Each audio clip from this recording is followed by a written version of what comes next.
সম্মানিত মুসলিমেরা, আমরা যা আমল করি এই আমলের ভিতরে একটা আমল আছে,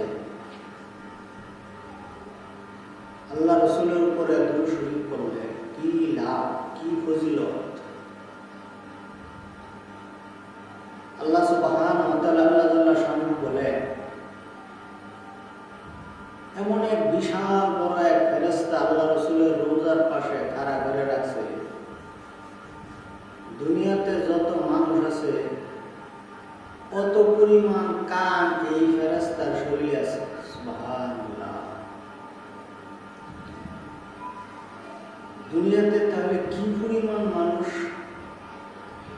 লক্ষ্য করেন কত পরিমাণ কান এই ফেরেশতার শরীরের মধ্যে আল্লাহ তাআলা দিয়া ওই রাসূলের রওজা শরীফের পাশে খাড়া করে রাখছেন। আমার নামের যে কান আছে, আমি দুরূদ শরীফ পড়ার সঙ্গে সঙ্গে ওই কান দিয়া ফেরেশতা শুনে আমি যে রাসূলের উপরে দুরূদ শরীফ পড়ছি। সুবহানাল্লাহ। উদাহরণস্বরূপ যেমন মনে করেন 1 লাখ মোবাইল এক জায়গায় রাখছে, মাত্র একটা মোবাইলে কল ঢুকাইছে, একটি কল আসতো না। 1 লাখের থেকে একটাতেই কল বাজবে। আবার যদি 1 লাখ দুইটাই কল একই টাইমে দেয়, তাহলে একটিতে কল বাজবে, কল হবে। কেন সবটি নাম্বারে চাপছে, কল দিছিস। আরো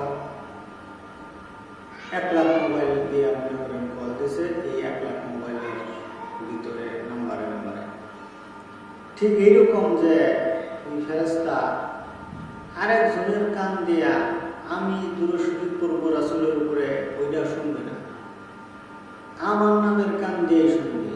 আমি যদি না করি তাহলে আজকেও কান দিয়ে শুনলো না, কালকা শুনলো না, পরশুদিনও শুনলো না, এইভাবে সপ্তাহ গেল শুনলো না, মাস গেল শুনলো না, বছর গেল শুনলো না, না হলে তো হতো না। আর যদি করি তাহলে ওই ফেরেশতা ওই কান দিয়া মনে আইয়া আল্লাহ রসুলকে বলে, ইয়া রাসূলুল্লাহ, অমুকের ছেলে অমুক, অমুক গ্রাম, অমুক দেশ, অমুক জায়গা থেকে আপনার উপরে দুরূদ শরীফ পড়ছে, আল্লাহ রসুল খুশি হন যে আপনার উপরে দুরূদ শরীফ পড়ছে। আল্লাহ রসুল চিনল, কালকেও বললেন চিনল, পরশুদিনও বললেন চিনল। দোয়া আপনার উপরে একটা দোয়া থাকতো নবীজির। হাদিসের ভিতরে আসছে যে বাপ আর উট মিলিয়া তারা হাইটা সফরে যাইতেছে, হজে যাইতেছিল। এমন একটি মরুভূমি জায়গাতে যায় তাবু বানায়া বাপ উট রাত্রের বেলা রয়েছে। অনেক রাত্র হয়ে যাওয়ার পরে বাপের শরীর অসুস্থতার বাপ দেহায় খারাপ হইয়া বাপ মারা গেছে। মারা যাওয়ার পরে সন্তানের ছায়া দেখে যে জীব জানোয়ারের আকৃতির মতন কালো বর্ণ হইয়া বাপের চেহারা ওরকম হয়ে গেছে। তখন সন্তান কাঁদতেছে যে আমার এই বাপ নিশ্চয়ই মারাত্মক গুণাগার, যার কারণে চেহারা পরিবর্তন হয়ে গেছে, কালো হয়ে গেছে। কেউ আমার এই বাপের জানাজা করতো না, কেউ দোয়াইতো না, কেউ মাটি দিত না, সবাই ঘৃণা করবো, এরকম কান্নাকাটি করতেছে। হঠাৎ করে দেখা যায় নূরের চেহারা একজন ব্যক্তি আইয়া মৃত ব্যক্তির শরীরে হাত বুলাইল, বুলানির সাথে সাথে চেহারাটা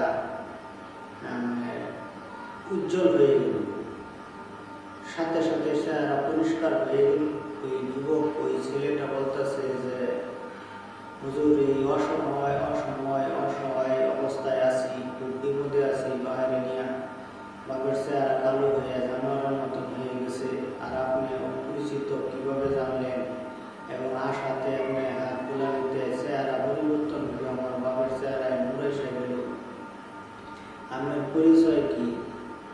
তখন বলল যে আমি তো আল্লাহ রসুল মুহাম্মদ সাল্লাল্লাহু আলাইহি ওয়াসাল্লাম।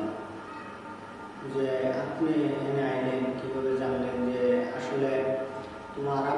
প্রতিদিন আমি নবীর উপরে দরুদ শরীফ পড়তেন।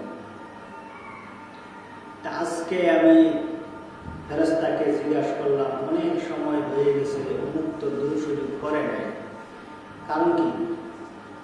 ফেরেশতা বললেন, ইয়া রাসূলুল্লাহ, উনি তো অনেক আগে মারা গেছে, ইন্তিকাল করছে। ওনার অবস্থা খুব ভয়াবহ। কিরকম?